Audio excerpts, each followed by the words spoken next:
One of my mentors in property management has a saying I have found valuable in my career: never accept assurances in lieu of money. Early in my career, when I managed a small number of rental homes I personally owned, I had not yet met my mentor. I did accept tenant assurances in lieu of money quite a few times. All these situations turned out the same way. I was accepting rent later and later in the month. My lease said rent was due on the 1st and a late fee was due if rent was paid after the 5th. I was routinely accepting rent on the 15th or the 25th without requiring late fees or filing dispossessories.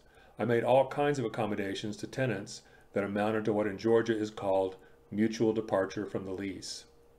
Mutual departure is an important concept in property management.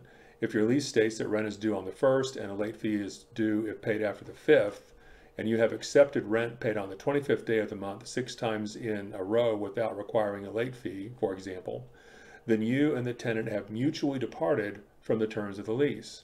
This means that in Georgia, no matter what your lease says, you have created a situation where the rent is now due on the 25th day and no late fee is required. An even worse situation is created if you have habitually accepted short rent.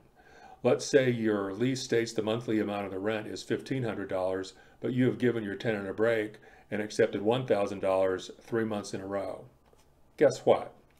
Due to the law on mutual departure, the rent the tenant owes you is now $1,000 per month, no matter what the lease says. Let's say you have decided never more to accept assurances in lieu of money. You have learned your lesson and now wish to insist on strict compliance with the terms of your lease. If in your tenant relationship you have created mutual departure from the lease, in Georgia you must now cure this defect before you can insist on strict compliance. That is the subject of this video, the Notice of Strict Compliance. Download the form from my website, fill it out, give the tenant at least 10 days notice. I give the tenants 30 days notice, and you're ready to return to strict compliance with the terms of the lease. In summary, if you have created mutual departure from the terms of your lease, you may return to strict compliance only by giving the tenant written notice of strict compliance. The Notice of Strict Compliance form letter included in my DIY landlording resource library will do the job. My name is Andy Ritan and I am the owner and broker of Atlanta Property Management Group, a residential property management company in Atlanta, Georgia. My Notice of Strict Compliance form letter is part of my DIY landlording resource library, which you may download for free from my website, atlantapropertymanagement.com.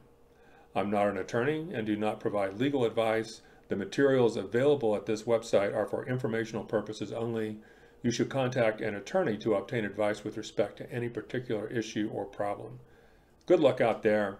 If you should decide to seek professional property management, I hope you'll remember my company.